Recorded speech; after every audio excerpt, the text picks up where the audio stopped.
guys, welcome back to my channel. So for today's video, I'm going to be doing a review and also a 3 demo look on the Zoeva Caramel Melange eyeshadow palette. I posted this photo on Instagram and I asked you guys which of these 3 palettes do you want to see a 3 demo look on first, and I feel like the caramel palette got the most votes, but I will still be doing the other 2 palettes as well. They will just be coming out at a later time. But seriously guys, I have been so excited to play around with this palette. I've been wanting to try out Zoeva's palettes and products in general for the longest time now. I have heard nothing but great things about Zoeva, so for today's video I am like super excited. If you guys are interested in hearing my thoughts on the formula of these eyeshadows and also seeing 3 different looks on this one palette, then just continue watching. Okay, so let's get started with some product info as always. So I got mine as a box. So this box comes with 3 palettes, which are these 3 palettes. So the caramel, the cocoa, and also the blank fusion. It does work out cheaper if you do get this box. It's 95 Australian dollars, but you can get this palette on its own. It's 35 Australian dollars and it comes with 10 eyeshadows in here. This is what the packaging looks like. Super pretty. I am obsessed. Just Zoeva in general, the way the package came, it was very well wrapped. It was just so high quality, and although I know Zoeva is a little bit more pricier, you are really getting high quality products from shipment to packaging to everything. It's very high quality in my opinion. So you get 10 eyeshadows in this palette, and first off the bat I would say that this is almost a really good palette, but they are missing a really dark chocolate brown matte shade, but instead they have this one in the corner here. This one is one of those shades that is matte, but it has specks of glitter in there, so I don't know what kind of finish you want to call that kind of eyeshadow, but it's a matte base, but it has glitter eyeshadows in there. These kind of shadows, once you put it on your eyes, the matte really comes through and you don't really see the glitter, but because there are a little bit of glitter, like fine glitters in there, it does make it a little bit choppy to work with. So I would have loved if they would have just replaced this with like a dark chocolate brown, and that would have been like a really good palette, because you get so many beautiful transition shades here that it's like amazing. Like, I mean, who doesn't love a good variety of transition shades, you know what I mean? So for the selection of colors, I just wish they had a darker matte, but you know, I made it work with what I had, but I would have just preferred a darker matte, and I feel like a lot of people would agree with me with that. I mean, they could have taken one of the transition shades out and replaced it with that deeper matte that I'm wanting. But as for formula, I really do like the formula of these. They are very easy to blend out. They are very pigmented, and they are just a little bit different from other eyeshadows that I've used. First, the fallout is, you know, not a lot. If you tap off your brush, that's it. You won't get fallout on your face. The most fallout that I experienced with this palette was wax paper, which is what's in my inner corner of my eye right now, the blank white. That's because I picked up a lot and I really smacked it onto my eye because I really wanted that like blank white pigment. But other than that, like, you know, the metallic shades, there is no fallout. So fallout is like a make or break deal for you, then I would definitely say try a Zoeva palette out, because it's like next to nothing fallout. But just like the way they feel, they're seriously like so smooth and buttery and like pigmented, and I just feel like every shade is usable. There isn't a shade in here that you'll be like, oh, I'm never gonna use that shade. Every single shade in here, like, you will end up using, and I think you can make, you know, daytime looks and also nighttime looks. So overall, would I recommend this palette to you guys? I would say go for it. If you guys like the shades that you see in any of these Zoeva palettes, then I would say, you know, go for it. It's really nice, very high quality. I know it's a little bit more pricey, but you are getting what you're paying for. Like, you can tell a major difference with the packaging, with the formula. You can tell it's a lot more high quality than your like Colourpop palettes. I'm not saying that like this is better than Colourpop or Colourpop sucks. You guys know that I love Colourpop, but you can just tell the difference, like you can feel it. And I think if you guys buy this palette, you guys will kind of get what I'm saying, or if you guys already own this, you will know what I'm saying. Like, it's just so high quality, and I think for what you are paying, you are getting your money's worth. I mean, if you do have shades like this already, then obviously you don't have to go out and buy it. These kind of shades are nothing too crazy and too unique. But yeah, I'm just going to leave my review portion at that. There's only so much I can say about one eyeshadow palette. But if you guys want to see 3 demos on this palette, then let's go ahead and get started.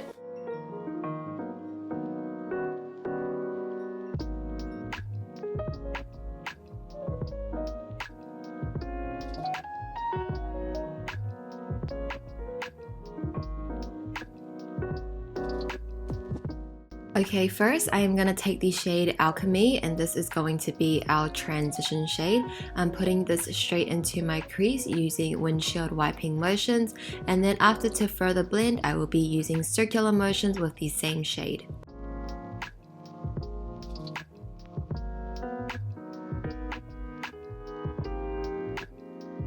To further blend, I'm taking the shade Universal Delight, and I'm just going to blend out the transition shade a little bit more just around the edges to make sure that everything is nice and blended and very diffused.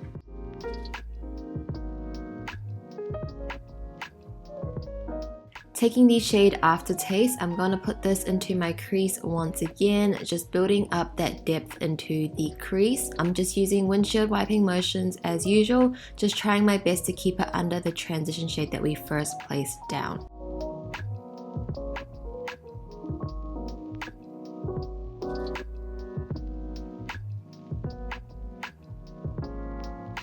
Next up, we're using Edible Gem on a smaller brush, and this is going straight into the crease. Once again, we really just want that definition into the crease since we will be cutting it very shortly.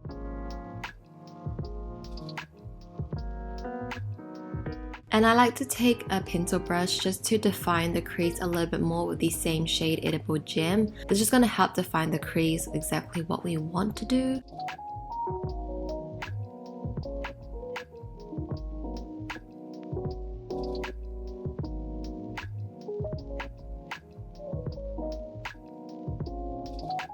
Okay, now it's time to cut the crease. I feel like I've explained this step so many times, but pretty much I like to place my concealer right over my lid, and I kind of like to freehand map where the cut crease is going to be. And then the technique that I do is that I look up, and this is going to mark the spot where I have to go above. And if I go above this line, then there is going to be no transfer. So if you have hooded eyes or mono lids, this is the technique that you want to be doing. And then I like to take a very small thin brush and just really go around the crease area, the crease line, and make sure that everything is sharp. And you can see, because we placed that dark shadow earlier, the crease is already popping. Like, you know, it's such an easy technique to do. And towards the outer corner of my eye, I like to just kind of scoop it out and kind of wing it out a little.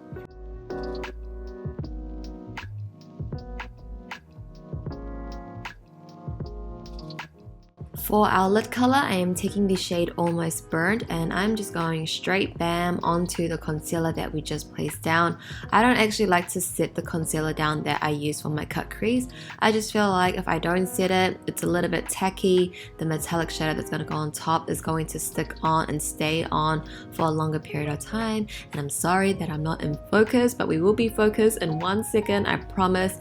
But just take your time with this. Do not go past the crease line. Be careful around the edges. Also, I did use this shade Wet just to get the most high metallic shine.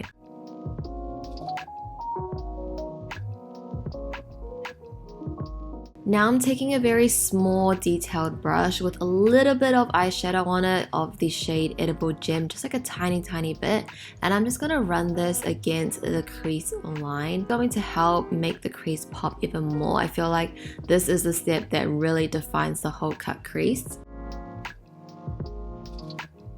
Going back into the shade Aftertaste, this is going all over our lower lash line. I'm just smoking it from inner to outer corner.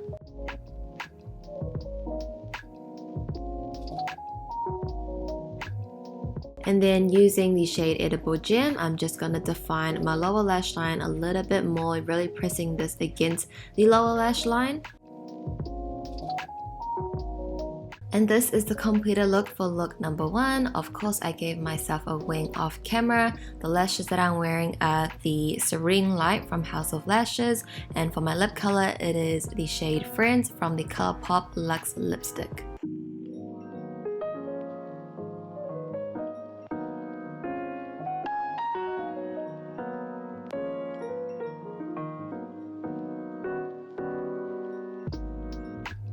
Okie dokie, look number 2. We are starting off with Start Soft in our crease, and this is going to be our transition shade. Again, just like all of my other demos, the first step is always going to be the same. Transition shade into the crease, windshield wiping motions, and then circular motions to blend it all out.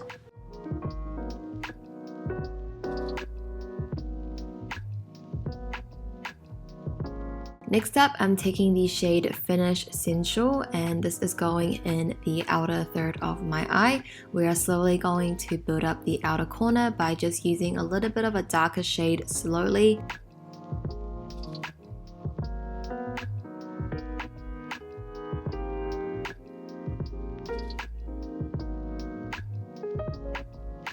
And then using Edible Gem, this is going into the outer corner. Once again, just really blowing out that outer third. I'm just going to focus this mainly on my lid space and a little bit into my crease, but I'm focusing this in a smaller area. Then we'll be taking the shade Liquid Center, and oh my goodness guys, this is the most prettiest shade ever. I definitely have something very similar in my collection already, but I mean, you cannot go wrong with it. It's just so pretty, and this formula is so metallic, but I'm pretty much just placing that in the inner third of my eye.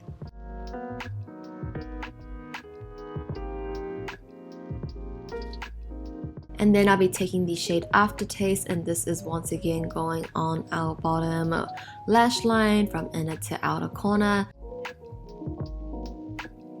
Taking the shade Edible Gem, I'm going to press this against my lower lash line. The lower lash line in this look is the same as the lower lash line in look number 1 as well. Because you guys know I don't like to do a lot with my lower lash line. I like to keep it very simple.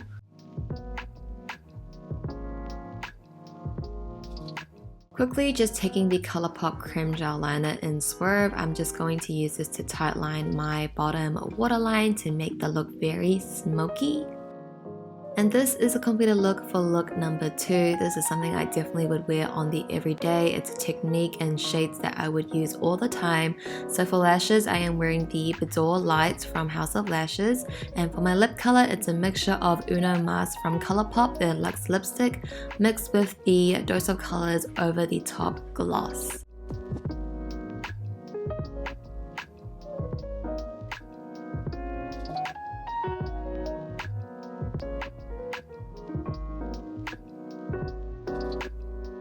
So for the last and final demo, I'm taking the shade Alchemy, and this is going to be our transition shade.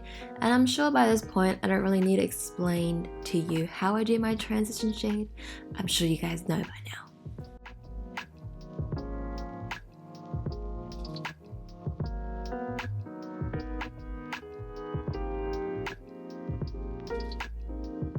Using the shade Aftertaste, I'm just going ham to the mams with this.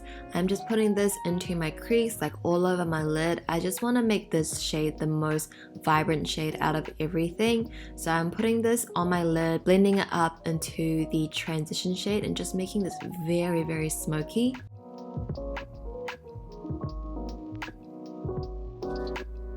Taking the shade Edible Gem, this is going into the outer third of my eye, which is going to deepen up the outer corner a little bit since we are going to be placing a very light shade in the inner corner.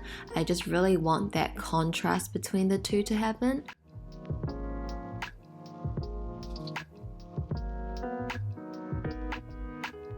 Okay, now it's time to cut the crease. I've already explained how I cut my crease in the first demo, and it's exactly the same thing, but this time around I'm just doing a half cut crease.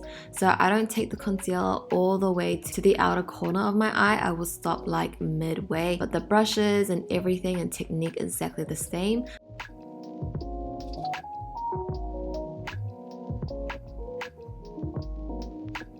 I will be taking the shade Wax Paper, and this is going right on top of the concealer. Again, I didn't set the concealer down, that way the eyeshadow on top could just, you know, stick on. And I'm obsessed with this like blank white. I don't think I have such a white shadow in my collection.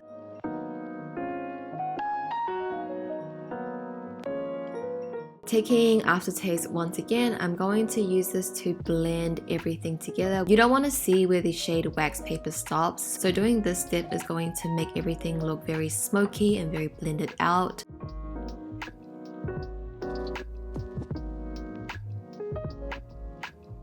Still using the shade Aftertaste, I'm going to bring this down onto my lower lash line, and I just realized that I used this shade for all of the looks for my lower lash line, so sorry about that.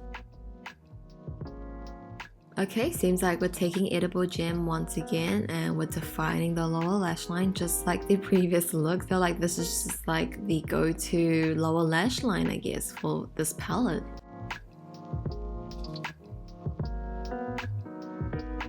Then I'll quickly be taking the Colourpop Creme Gel Liner in Exit, and I'll be tightlining my waterline with this.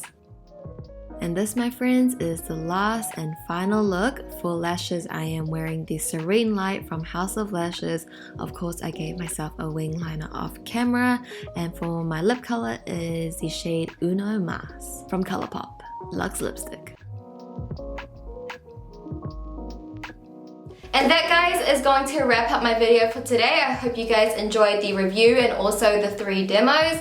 Leave your comments down below on which look out of the 3 was your favorite. Obviously, this one was my favorite. No, I love a good half cut crease, like it's my thing.